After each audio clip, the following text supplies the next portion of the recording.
तेज प्रताप यादव, लालू जी के बड़े बेटे, जो बागी भी हो गए, वो अपनी पार्टी और परिवार के लिए कैसे मुश्किलें खड़े करते नजर आ रहे हैं।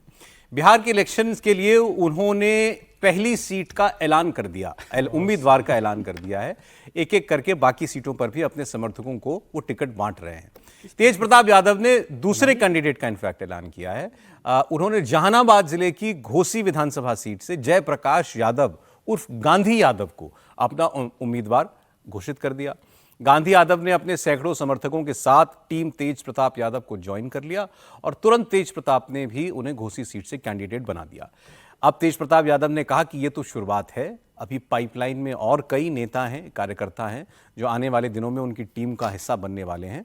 तेज प्रताप ने कहा कि लोगों के आशीर्वाद से टीम तेज प्रताप का विस्तार हो रहा है, विरोधियों को कड़ा जवाब मिलेगा।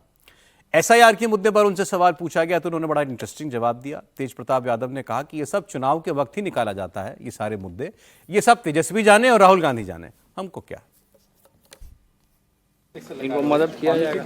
आने वाले वक्त में कितने लोग और पाइपलाइन में हैं जो टीम तेज प्रताप से जुड़ेंगे? लगभग देखिए, पाइपलाइन में बहुत सारे लोग हैं जुड़ने के लिए और लगातार लोग जुड़ रहे हैं। सभी लोग जुड़ने का काम कर रहा है। किस विधानसभा से लड़ेंगे ये? घोसी से, जहानाबाद घोसी से। 17 अगस्त राहुल गांधी यहाँ पे आ रहे हैं। तो राहुल गांधी जी जाने और तेजस्वी जी जाने, क्या करेंगे वो लोग। तो उसमें कुछ गड़बड़ी है क्या? ऐसा लग रहा है कि जो मुद्दा उठाया जा रहा है एसआईआर को लेके। ठीक है, चुनाव आ गया है सामने तो हमको तो फाइट करना ही है, लड़ना ही है। अब क्या मामला है, नहीं मामला है, वो लोग जाने, उनका काम जाने। जो दो वोटर आईडी जो बन जा रहा है उसको कहेंगे। चुनाव आता है तभी सब हर चुनाव आता है तभी सब यहाँ ये सब मुद्दे उठाए जाते हैं। तेजस्वी यादव ने कहा इस मुद्दे पर चुनाव बॉयकॉट की धमकी दे दी थी और वो कह रहे हैं ये सब चुनाव के टाइम के मुद्दे हैं बाकी, लेकिन इनके प्रयास कुछ और भी चल रहे हैं। समीर जी बताएंगे आपको।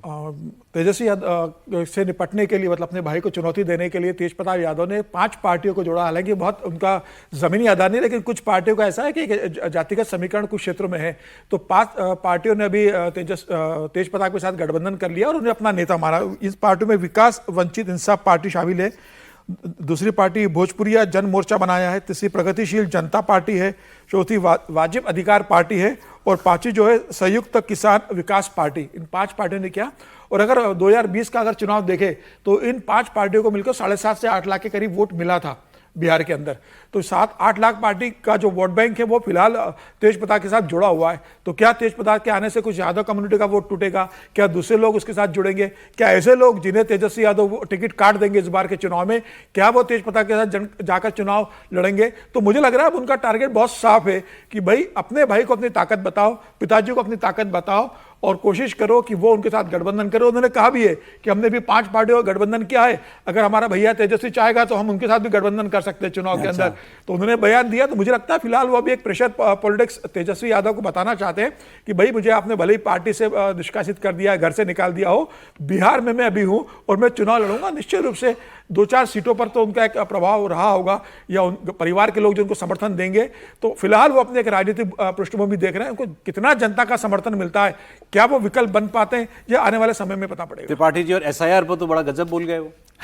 नहीं देखिए, मतलब ये राजनीतिक बयान के तौर पर है, लेकिन जो कह रहे हैं वो बात तो सही है। सारी चीज़ें इसी के लिए निकलती हैं और वरना ये प्रक्रिया क्या कोई जानता नहीं था या ऐसी गड़बड़ियां रहती हैं कोई जानता नहीं था, उसको ठीक क्यों नहीं कराते भाई? और मैं तो बार बार कहता हूं कि लोकतंत्र में तो पार्टियों की भी भूमिका होती है ना, वो क्यों छिपा के रहते हैं? और अच्छा है कि थोड़ी चर्चा और जमकर हो, लेकिन एक चीज और इससे साफ हुई कि हम लोग जो अभी तक ये मान रहे थे और अभी भी कई लोगों को लगता है, अब लगता है कि शायद तेजस्वी और तेज प्रताप ये एकदम नदी के 2 छोर हो गए। राजनीतिक तौर पर लंबे समय से चल रहा था। जब वो उप मुख्यमंत्री और वो स्वास्थ्य मंत्री बने थे तब भी ये हुआ था कि उसको तेज प्रताप ने स्वीकार नहीं किया था। तेज प्रताप को हमेशा लगता है कि वो बड़े हैं, उनकी अपनी एक क्षमता है। और कई लोग बिहार की राजनीति को समझने वाले तो ये भी कहते हैं, जिन्होंने लालू जी को भी देखा है, कि भाई जो बात व्यवहार है वो तो लालू जी और तेज प्रताप का एक जैसा है। तेजस्वी तो लालू जी जैसे न व्यवहार करते हैं न उस तरह के हैं। क्योंकि समय बदल गया है तो इसलिए तेज प्रताप की राजनीति चल नहीं पा रही।